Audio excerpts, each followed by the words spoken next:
Judge, Mr. Brailsford, you have testified as a police officer before, correct? I have. How many times have you done that? I don't know an exact number now. Right. One time, 2 times, 3 times? Several times. More than 5? Less than 10? I'm not sure, ma'am. I'm noticing you're having some trouble with your memory. Do you always have problems Excuse me. remembering things? Objection, argument. Are you having trouble remembering just today? No, ma'am. Okay. But you can't remember how many times you've testified as a police officer in the 2 years you were a police officer? I worked for the Mesa Police Department for 2 years, and during that time I have testified in court. Okay.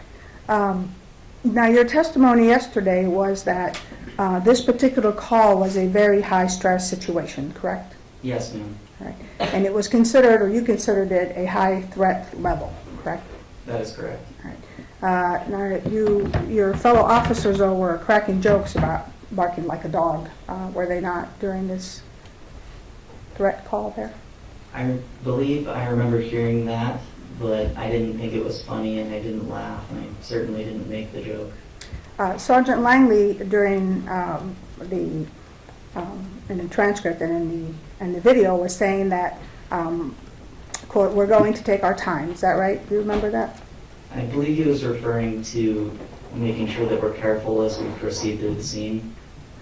Did you remember hearing him saying that, though? Saying those words, "We're going to take our time"? Not exactly. Okay. You guys did not run up the stairs and storm into the room, is that right? No. Okay. You guys, in fact, went up in an elevator, and then you staged at different, let's say twice in the hallway, correct? Yes.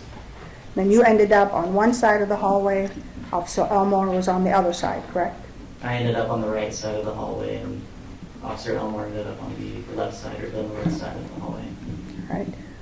About a month after this happened, did you get a text from Officer Elmore? And no, I did not. Do you know for sure that Monique and Daniel did not, or did, either way, hear Sergeant Langley's commands that night? As I previously testified, ma'am, I can't be sure for what they heard inside of the room. I simply don't know what they were thinking at the time. Okay. Is it considered, in your opinion, non-compliance if they didn't hear the commands? I'm sorry. In what sense do you mean, ma'am? Well, on direct, you said it was non-compliance. Is it non-compliance if they didn't hear it and not just chose to ignore it? Well, that's what I stated before, ma'am. I don't know if they heard the commands or not, so at that point I don't know. Okay, but my question was, is it non-compliance if they didn't hear the commands? Well, that's what I'm saying, ma'am, is I don't know if they heard them or not. Okay, but if they didn't hear them, is that considered by you, was it considered non-compliance? It's a form of non-compliance. Even if they didn't hear it? I don't know if they heard it, ma'am. You said yesterday that you have not talked to your dad about what happened that night, correct? What do you mean, ma'am? You said yesterday that you have not talked to your dad about what happened that night, the night of the shooting. Is that correct? I guess what I'm trying to say is, what do you? I don't understand what you're referencing. Oh, you don't. What Yesterday, you said you did not talk to your dad about what happened on that night. Is that true? During what time, ma'am? The night of the shooting. No, I did not talk with my dad during that night. Why didn't you talk to him that night? I was still completely in shock and disbelief, and I was at a loss for words. Do you have you talked to him about the trial and this case since that night? My father and I have certainly spoken about this case. It's very serious. Has he given you any instructions about what to say during trial or your demeanor or anything? No, certainly not, ma'am. You told Detective Sype that in the interview that you felt that Daniel was trying to gain tactical advantage on you. Does that sound familiar? So as I was explaining before, I was still, this interview took place just, very shortly after the shooting had occurred. I was very shooken up, and my intent was to explain that Mr. Shaver was instructed to crawl towards us, and inadvertently, the closer he got towards us, it provides him with a tactical advantage. I certainly wasn't trying to insinuate that I thought he was trying to do that. It just, with my training, I'm taught that as a subject gets closer to you, it inadvertently gives them that advantage. So you did tell Detective Sipe that he's crawling towards us, trying to gain a position of advantage in order to gain a better firing position on us. That's what I was just explaining. I'm sorry, I think I asked a very simple question, which is this what you told him or not? I didn't ask for an explanation. I'm sorry, ma'am. It's just, there's no simple way to answer it in a yes or no. I need to explain. Okay, but Mr. Brailsford, either you remember saying it or you don't remember saying it. I did say that to Detective Sipe, yes. okay. And so this was the individual, Mr. Shaver, who was being commanded to crawl towards you, correct? Yes, ma'am. Now, the door of room 502, that was further away from you than Daniel Shaver was when you shot him, correct? I believe Daniel Shaver was 10 feet away, and then the doorway was approximately 20 feet away. So is that a yes? What was the question, ma'am? Right. The question was, the door of room 502 was further away than Daniel was when you shot him. Is that correct? Yes, that's why he's 10 feet away, and the doorway would be 20 feet away. So that's a yes, okay. When Daniel was further away from you, you did not shoot him, correct? Are you referring to, which moment are you referring to? When he put his hands behind his back. The first time? Yes. Okay, so if my understanding, the question was, I did not shoot him the first time he reached behind his back. Yes. I did not shoot him the first time he reached behind his back. And the question is, when he was back there, reaching behind his back, he was further away from you. Yes, he was much further away. All right. And the door is now further away from you, correct? After he's closer. The door is still 20 feet away, Okay. And Mr. Shaver was about how many feet would you say when you shot him? approximately 10 feet. Okay.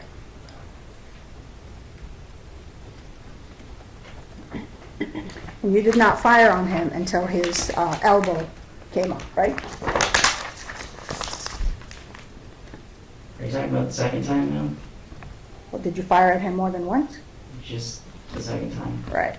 So, as soon as, I have to be able to explain this in sequence because it happens so fast. When I'm looking down the hallway, my field of vision, I can see the entire hallway, I can see Mr. Shaver, and I can see the doorway. I certainly never lost sight of him. Mm-hmm. That's how I was able to detect the motion that looked to me as if Mr. Shaver was reaching for a weapon. And that's when his hand disappeared out of my view.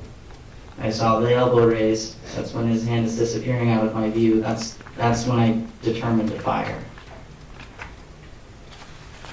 Did you tell Detective Sipe that when his hand, meaning Mr. Shaver, when his hand went back, it was a straight motion?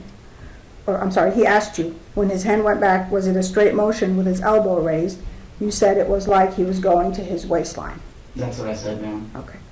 And at that time, you said, or yesterday, you said on direct examination that you were not aware that Mr. Shaver was going for his shorts, correct?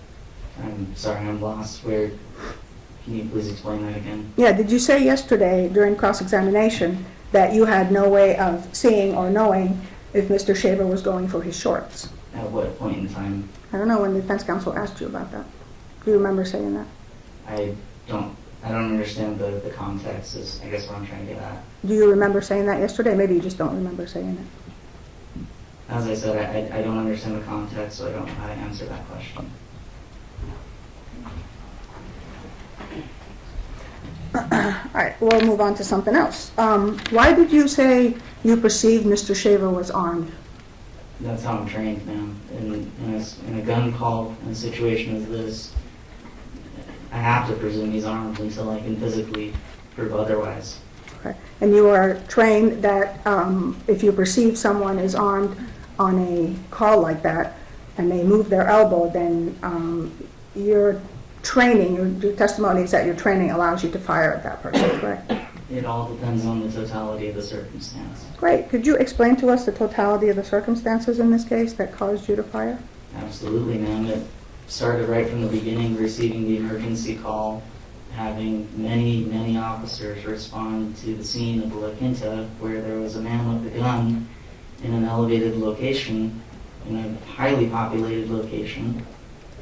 And from there, Sergeant Langley formed an immediate action team at that point. We wouldn't just form something like that if it was simply someone smoking marijuana in their hotel room. It was a very serious situation. It was potentially an active shooter. Okay. That's the totality of the circumstances? That's part of it. Okay. What's the rest of it? If you'd like me to proceed through the rest of what happened, I can tell you exactly that. Oh, no, I'm not asking you what happened.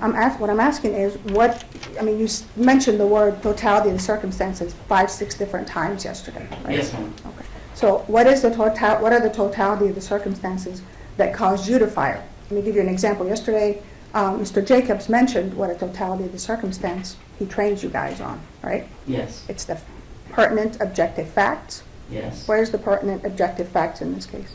The pertinent objective facts are that we're responding to the scene of a man with a gun. That's the only fact that you think is pertinent. There's many facts that happened, ma'am. Like what? He reached behind his back when he wasn't supposed to several times. He was ordered by Sergeant Langley and warned what would happen if he did reach behind his back. Moments before the actual shooting, he was asked if he was drunk, to which he replied that he wasn't. He was asked on multiple occasions if he understood Sergeant Langley's commands, and he replied that he did. Do you, in the 2 years you worked with the Mesa Police Department, did you have the opportunity to interact with people who are intoxicated? Yes. Okay. And do they normally tell you the truth about the fact that they're intoxicated? Not all the time. But I certainly had no reason to. There was no question before you, so you answered mine, thank you. As far as understanding, in your opinion, as you're watching this with your state of mind, did it appear to you that Mr. Shaver was having some trouble following commands, understanding what was going on? I wasn't thinking that at the time. You've been wearing glasses the entire time that you're sitting here, but do you know what your vision is like without glasses, the numbers, you know? No, I don't, ma'am. And you said at the time that you were wearing prescription glasses, correct? I was. Were they wraparound glasses, or were they regular, just with the lenses that come up normally? They were the Oakley black jackets, so they didn't have a bottom frame. It was just a lens that went around. Okay. Did it wrap around all the way closer to your ears or cheekbones, or no? No, I don't remember.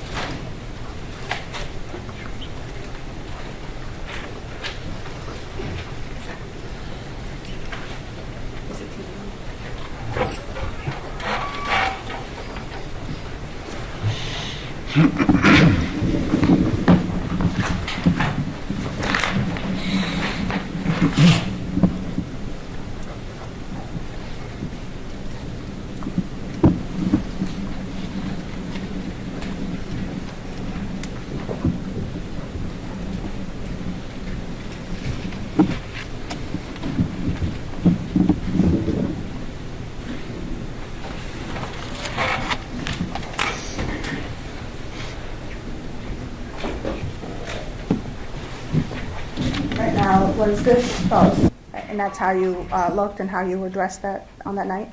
Yes, All right, and those would be then the Oakleys that you just described to us? that's correct. All right, so they don't wrap around then, correct? They only go to normal, The right on the cheekbone? picture shows exactly how they look. Okay. This is the second picture in the same stack of 271. Is this how you were dressed on that particular night? Yes, Okay. What's that on your right shoulder there? that is a secondary mount for Okay. the camera. Okay, so that would have been an option if you wanted to to mount the camera somewhere else? Correct. Okay, except that you did not do that that night. No, Why is it that you like to, or you wore it on that night on your glasses? it was closer to my eye. It's just what I picked that night. Okay. Yesterday, okay. Is this like an overall view of how you looked on that particular night? Yes. Okay. I'll move to admit you said you wanted to. No objection. 271 is received. You said yesterday also that you turned on the camera at some point downstairs. Could you remind us of, was it before the elevator or in the elevator? It was on the first floor prior to the elevator. And why did you say you decided to turn it on at that time, or to start it recording? I simply wanted to record the events that were going to unfold. All right. Were you required to have turn that thing on, or was it just your choice to do it? We are required to turn it on.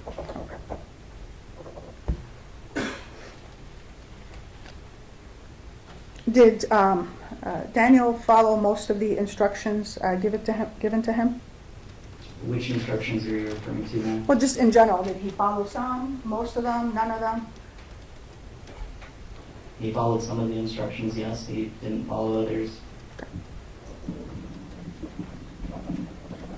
And at some point, when let's say Sergeant Langley was given orders and given directions to the female, did Mr. Shaver just lay flat on the ground and not move at all until he started being addressed by Sergeant Langley? So are you referring to the point after they come out of the room, after they had been thrown down onto the ground, and then Sergeant Langley was giving instructions to the female? Yes. He did then provide instructions to Mr. Shaver. But my question was, while you were dealing, the group of you was dealing with Ms. Portillo, Mr. Shaver did not make any movements, correct? He just laid there with his fingers interlaced over his head until the sergeant started addressing him to tell him to push up to a kneeling position? I don't exactly remember if he made any movements, but he was laying on the ground with his fingers interlaced on his head. Okay. Did you, by any chance, watch the video again last night to prepare for today? I did not. Okay. And I don't remember if I asked you this before, but when was the last time you watched the video to prepare for trial? Prior to yesterday? Okay, so the day, let's say the night before yesterday? Correct. Did you also review the transcripts for any of the transcripts again, just so we can? My transcripts? Yes. You did? Yes. And was that a couple of days ago too, or? It would have been the same day. Okay. There was, so how many gun calls have you been on in those 2 years? I couldn't give you an exact number, but I have been on gun calls before. Okay. Do you know how often approximately you responded to gun calls? It really depended on the time of the year, the time of the month. It could have been anywhere from 3 to 4 times a month. Okay. I don't know. And how many of those have involved more than one gun? Some of them have and some of them haven't. You can't tell if it's half or more or less than half? No. Ma'am, that took place, over 2 years ago. Okay. Could you explain to us how there was an imminent threat from Daniel when you didn't see or know for sure if he had a gun? So based on the totality of the circumstances, the reason why we're going to the call in the first place, we have a man with a gun in an elevated position. We have to secure the scene. We have to make things safe.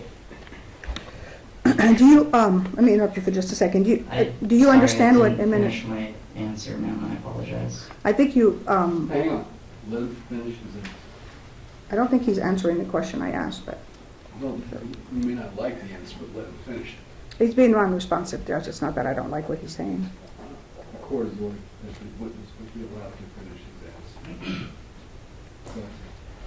So based on my training, when we respond to a serious call like this, a man with a gun call, it's one of the highest threat levels that we respond to. Individuals are presumed armed until they are physically frisked and found to be unarmed. Are you finished now? I am. All right. What is an imminent threat? just moments before an actual assault occurs. Okay, so my question was, how was there an imminent threat, meaning the moment before an assault occurs, from Daniel when you didn't see or know if he had a gun? When Mr. Shaver was reaching towards his waistline, which appeared to me reaching for a gun, that is the imminent use of force, of deadly force.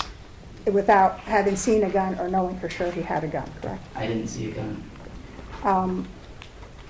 You mentioned yesterday repeatedly this classic draw stroke. Did you ever tell Detective Sype that that's what Daniel Shaver was doing, a classic gun draw stroke? Detective Sype was the one asking the questions, and he never asked that question of me. He asked you, was his elbow raised?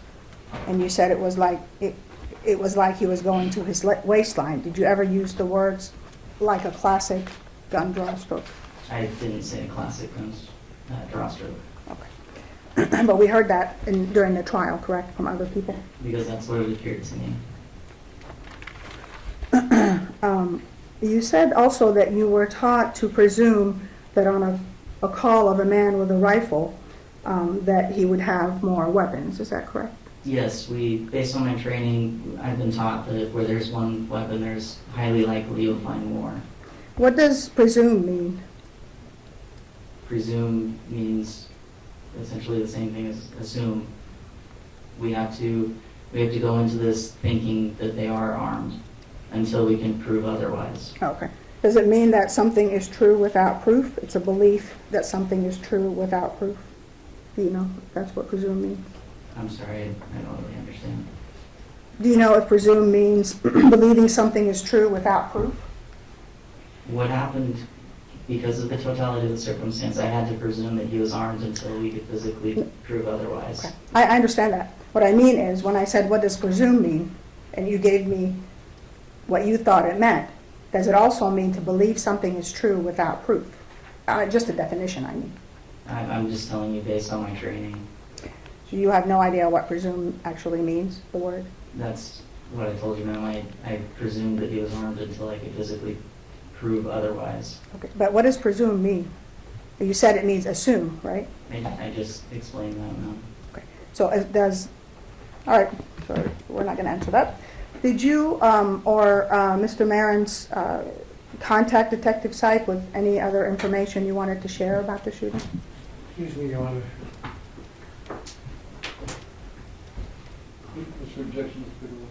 Yes, the objection is constitutional on the basis. Where the obligations lie during an investigation.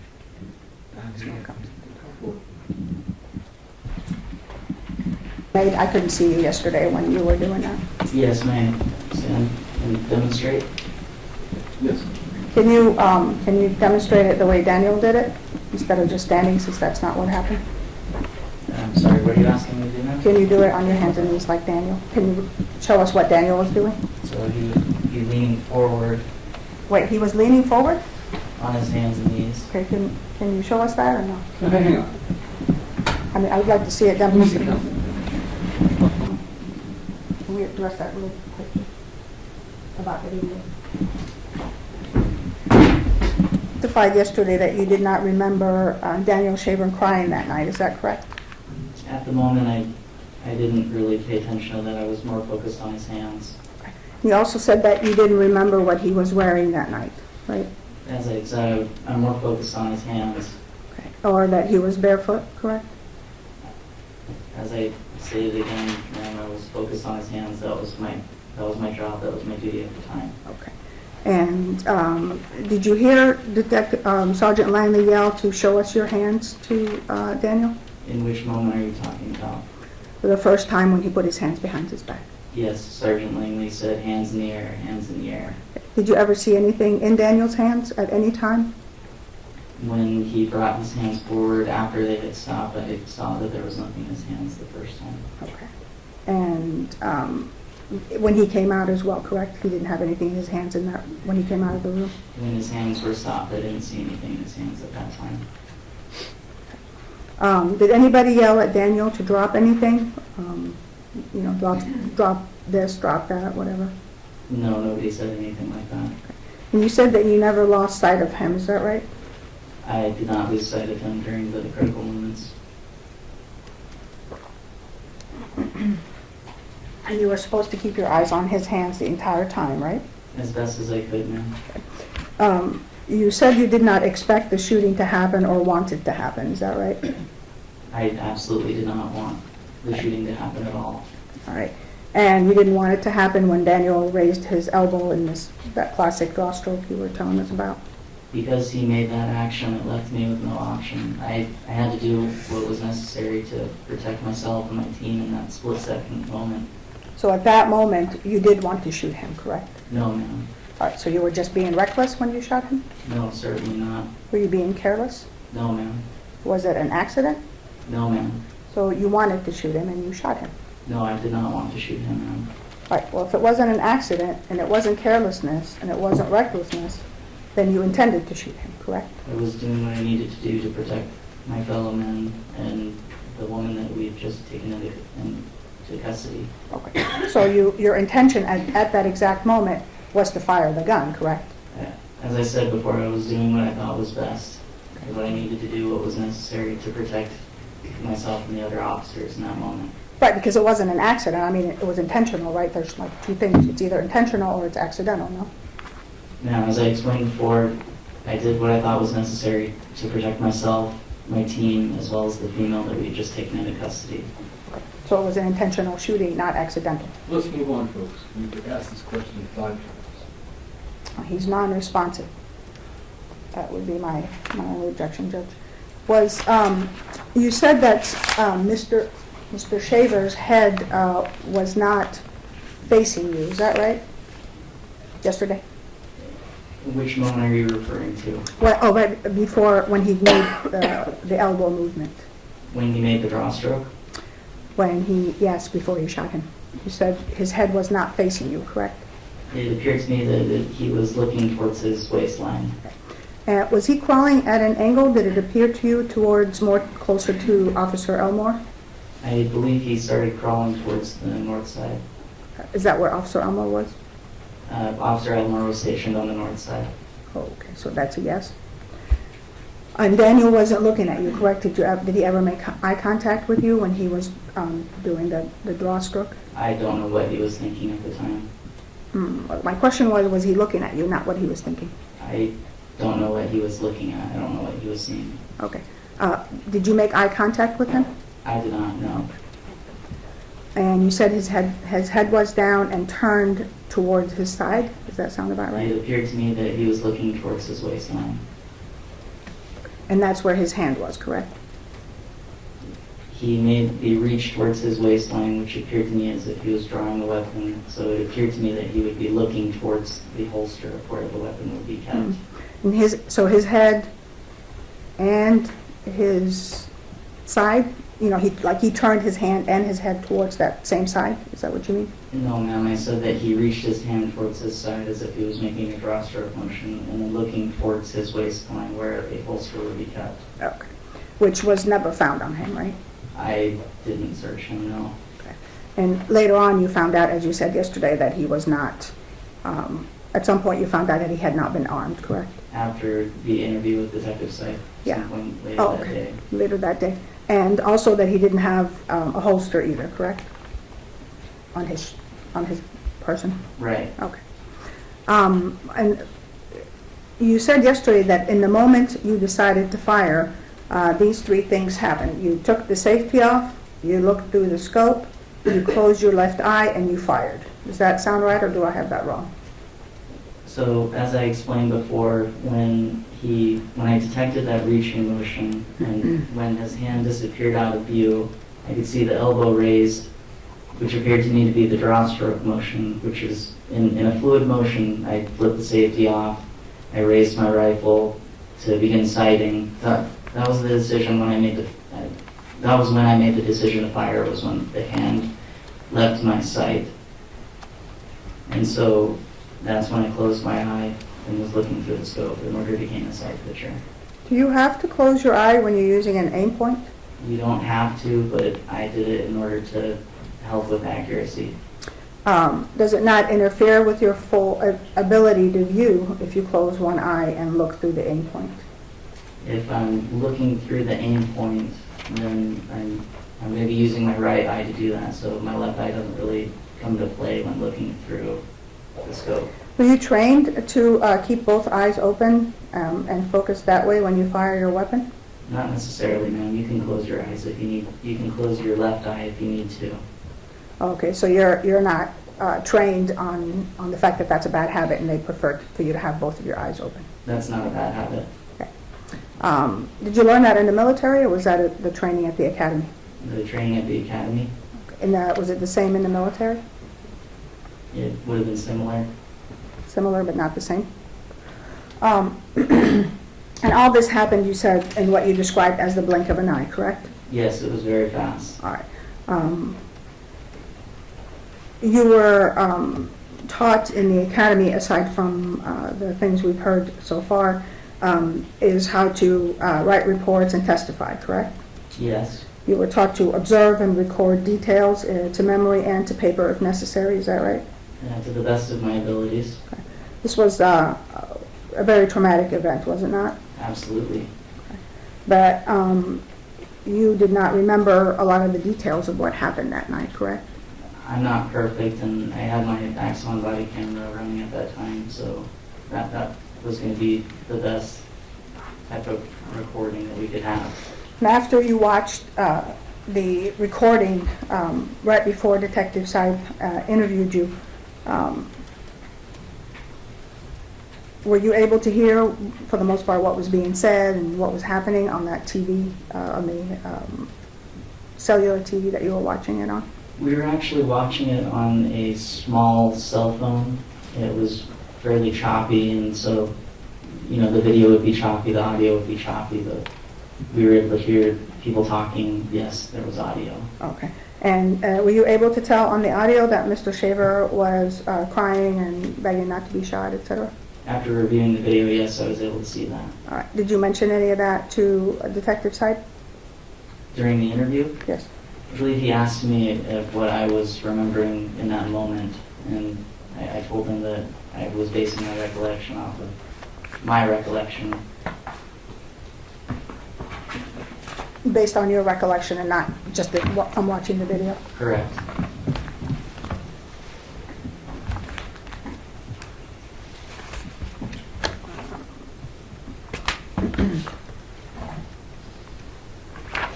Were you, let me ask you this before. You said you have recently reviewed your interview with Detective Seib, correct? And prior to yesterday, Yes.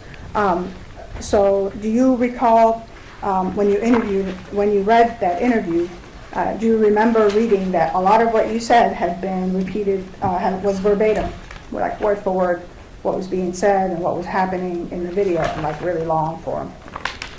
I'm sorry, what was the question? Here, I approach Your Honor with Exhibit 269. Yes.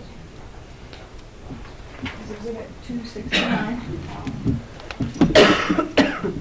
That one has been read into the record much earlier, but does that say it's the interview that was conducted with, it says Mitch Brailsford up on the top right-hand side? Yes, ma'am. Right, it has the interviewer, case number, et cetera? Yes. All right, and then handwritten under Q1, next to Q1, it said Detective Rayburn. You see that? It does say that here, yes. And then Q2, man, and then it said Manning, comma, Keith. Yes, And then Q is Detective Seib and A is you. Is that right? correct. If you could flip through that and let's open that to page 196.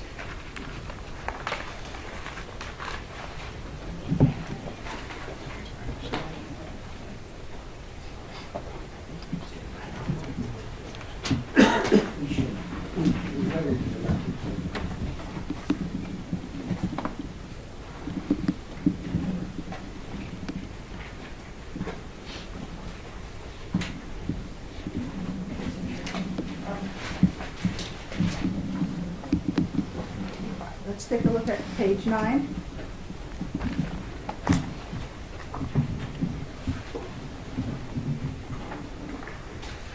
Your Honor, this is Exhibit 245. It's already in evidence, so I will go ahead and publish to the jury. All right. We're not going to necessarily have you read all of this, but this paragraph here that starts at line 366, and it goes to 405 on page 9, and then it continues on the second page from 406 to 413. If you could take a look at that and tell me, just read it to yourself. You don't need to read it out loud. It's already been read into the record. And tell me if that doesn't seem to be a verbatim, word for word, what happened, what was said, etc. I believe that was my recollection to the best of my ability. Okay. So you were able to remember exactly what was being said and exactly what happened, correct? I don't think they were exactly what was said. It was my memory to the best of my ability. Okay. Now you have watched the video over 100 times, correct? Through the course of this trial, I've seen it many times, yes. Okay. And your recollection, is it any better than it was then, or was that the best recollection of the events? You know, at the time, I was doing the best I could to focus and remain calm and collected for detective sight. Inside, I was still very torn up and very shocked at what had happened. All right. And you were able to recite to him a lot of details about what happened that night, correct?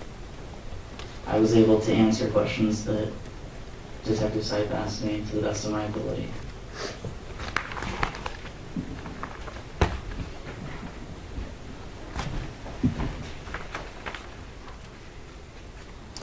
When the Axon video camera first started, when you first turned it on, there's a bit of a delay, correct? They usually have a 30-second delay. Yes. Is that for video, audio, or both? When the 30 seconds prior is just going to show the video, and there's not going to be audio until that moment when the button's pressed. Okay, and who presses the button? I do. Okay.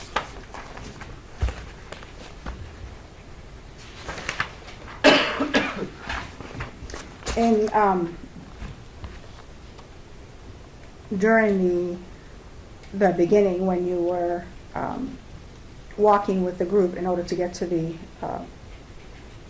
hallway, the first part of the hallway on the 5th floor, do you remember somebody saying to you, "I got a lady in the doorway to my left," and you're saying, "Yeah, I see that"?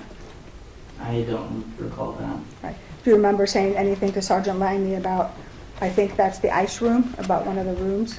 I do remember that. Okay. Do you recall Sergeant Langley saying that we'll bring them until about 6 feet in front of us, put them out, then we're probably going to have to do a step up? Does that sound familiar? Yes. All right. What did the step up mean to you at that time? I didn't know what the step up meant, Okay. what he meant by that. All right. And so your understanding, though, at least about the first part, was that they were going to come out to about 6 feet in front of the group, meaning you guys, correct?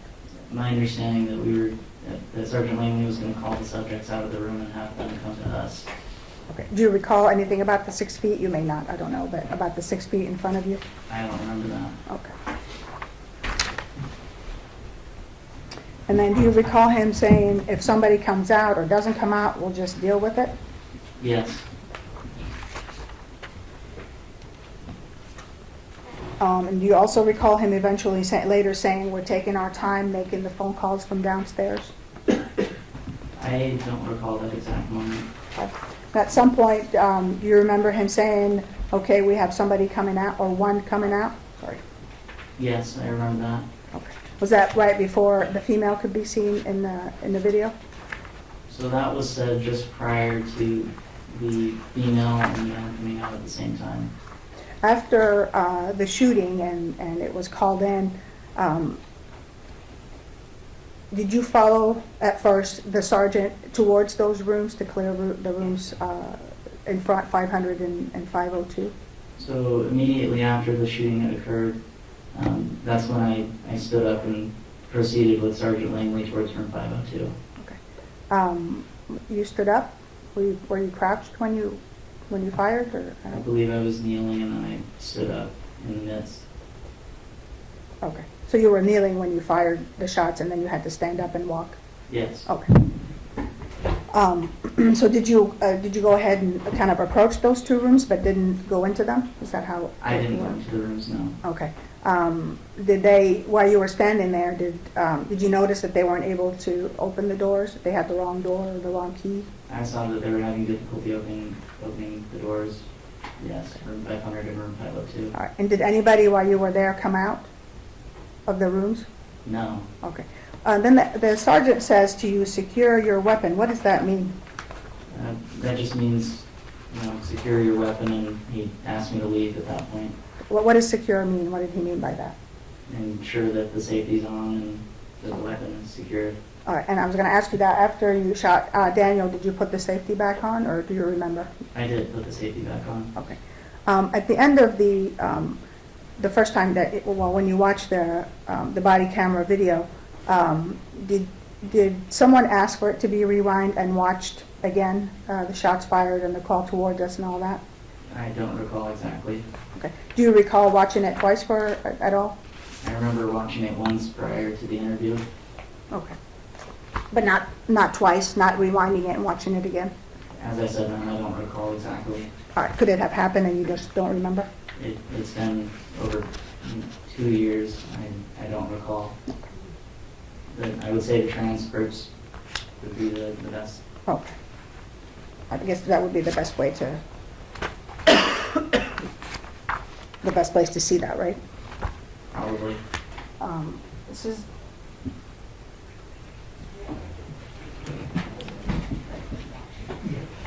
if I may approach the witness, Your Honor. Yes. This is exhibit number 268. If you could peruse that for me and see, just to make sure if that's, and I think it even says during viewing of the video. Does that sound right? It says Officer Brailsford viewing of video. Yes, it does. Okay. And it has the people, like there's a male voice, and that would have been Detective Sype. Does that sound about right? I believe so, yes. The female voice would have been the attorney who was present for you on that day. Yes. Okay. And then it says Officer Brailsford in the Axon video, correct? Yes. Then it says Philip Mitchell Brailsford during viewing of the video, correct? Yes. Does that kind of make sense, that what they're delineating the differences there? I believe so. All right. And then Sergeant Langley, Daniel Shaver, and Monique Portillo, correct? Yes, ma'am.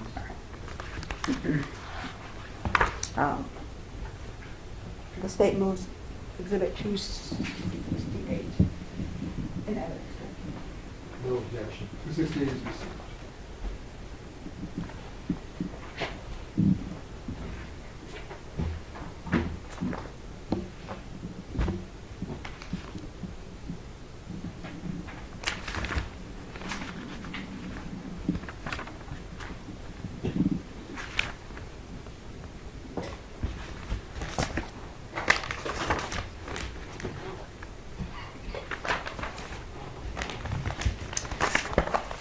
When you're talking about the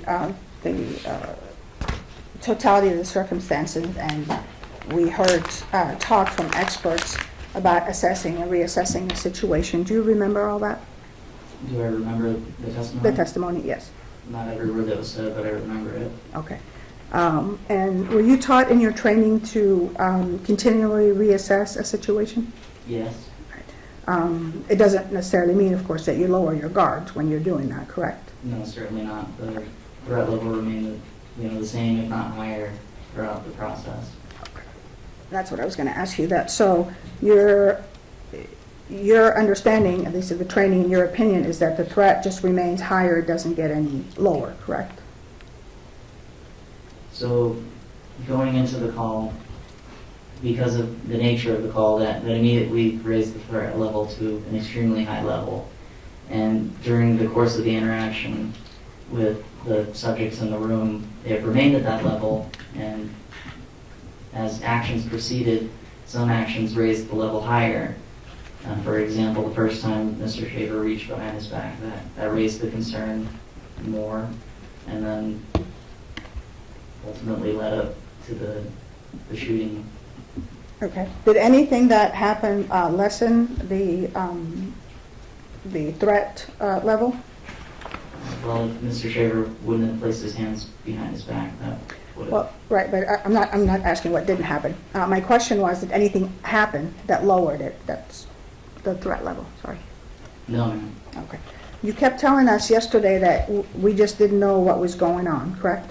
Yes. All right. And the only information you had what there was, it was a call about a man with a rifle, right? The man with the gun. Did you hear all the other witnesses saying the call was about a man with a rifle?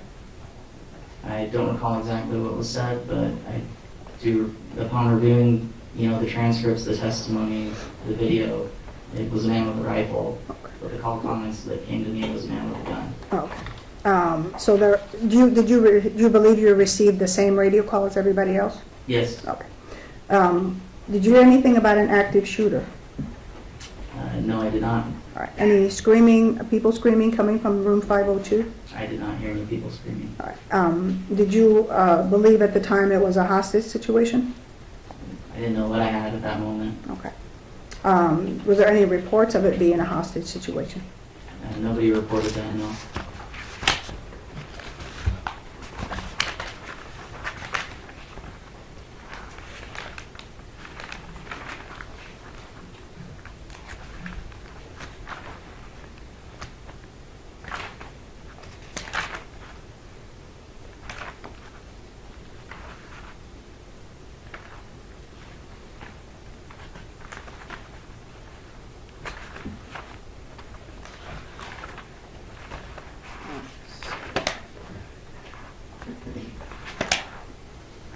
Do you recall the officer, Detective Sipe, during his interview, asking you about the weapon that was pointing out the window, and he asked, did it specify whether he was pointing it at someone or that's where his question ends, and you said not to my recollection. Does that sound right? It's in the transcript. That's what I said, ma'am. So there were no reports of a hostage situation. I think I already asked you that. So then it became, after that, were you engaging in what if this becomes, a hostage situation? Is it possible this could become an active situation or active shooter, or did those things not occur to you at the time? I'm sorry, I didn't really understand what the question was. So you didn't have any reports, but because we heard something about active shooters, et cetera, before. Were you thinking at the time, in your present sense, as these things are happening, what if this turns into an active shooter? What if this becomes or is an actual hostage situation? Or did these things not occur to you at the time? Well, an active shooter is not going to become an active shooter until shots have been fired to that nature, and going into the call, we didn't know what we had at that point. All we knew was that there was a man with a gun in an elevated location in a highly populated area. But you didn't have, so you weren't thinking, what if this was this or that? You were just concentrating on what the call was. I didn't know what we had at that moment. No. Okay. Well, you just told us what you believed you had, though, correct? I believe I told you what the call referenced. All right. So would you say you came in then without any kind of bias, as Detective Jacobs was talking about having taught you?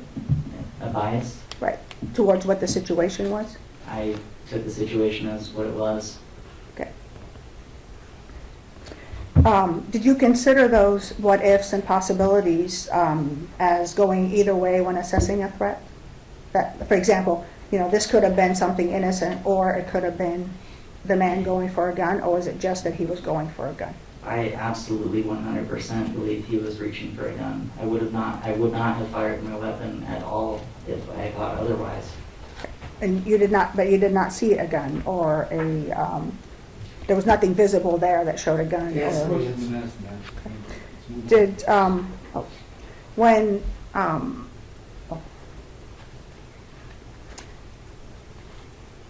when Mr. Shaver was laying down flat, did that lower the threat level at all for you?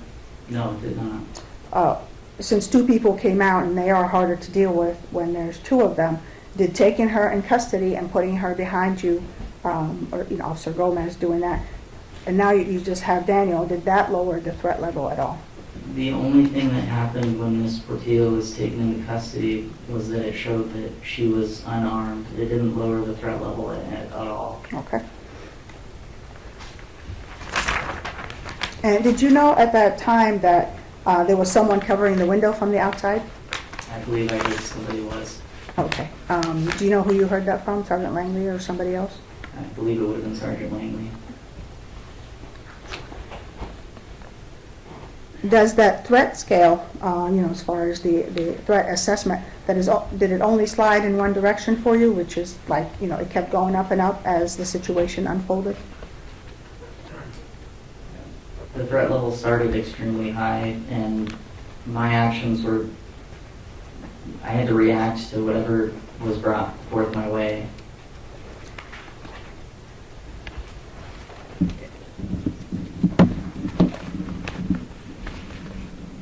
In your opinion at the time, not recollecting from the video, did Monique and Daniel look shocked or surprised when they walked out into the hallway? I don't know what they were thinking at that time. I can only speak for myself. Was there, did anything about their facial expressions that you recall showed any kind of surprise, or about their physical movement? I don't really recall their facial expressions. I was more interested in their hands. Okay. Did Daniel ever argue with you or Sergeant Langley? I didn't do any of the talking, so Sergeant Langley was the one that was giving commands. Okay. So he never directed anything towards you? As I said, I didn't talk. Okay. My job was cover officer. Okay. Did Sergeant Langley give you any commands or instructions while he was dealing with the other two individuals? Did he give me any commands? Yes. Not from my recollection. Okay. When he, meaning Sergeant Langley, was yelling at Mr. Shaver and saying, "If you do that again, we're going to shoot you," did you take that as an order? Did he give you the green light to shoot, or how did you take that? No, certainly not. That was simply a warning to Mr. Shaver. Don't do that again, because that's what police officers, in certain situations we can determine that to be a threat. All right. And so you made the decision on your own, not because of anything Sergeant Langley said, to go ahead and fire, correct? I made my decision based on my decision. Okay. Did you consider your AR-15, and the reason why you used it was because it was safer to use in that kind of situation, in that hallway with people possibly in those rooms? I only brought the AR-15 out so that Sergeant Langley, if he wanted it there, then he could have it there, and if he didn't want me to have it, then I would put it away. All right, and it wasn't anything that has anything to do with the fact that it's safer than firing a gun in the hallway? I believe what you're referring to is the ammunition. Yes. The ammunition for the AR-15 is designed to fragment upon impact. All right, but that was not necessarily why you chose it? As I said before, I brought the AR-15 to Sergeant Langley so that he could determine what he wanted to be done with it. Okay, and that was the only reason then? As I said, I brought it to Sergeant Langley so that he could decide if he wanted to use the AR-15s or if he didn't want them. Okay.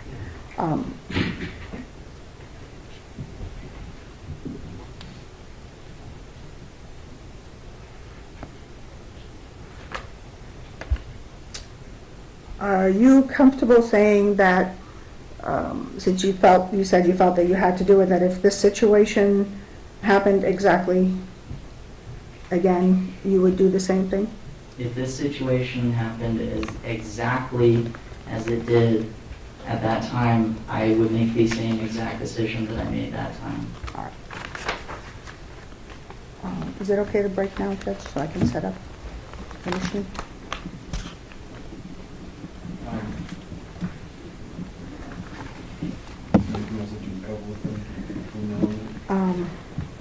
It's going to take me a couple minutes to figure that out, so probably not. All right, we'll take our lunch recess. And, today, however, let's start at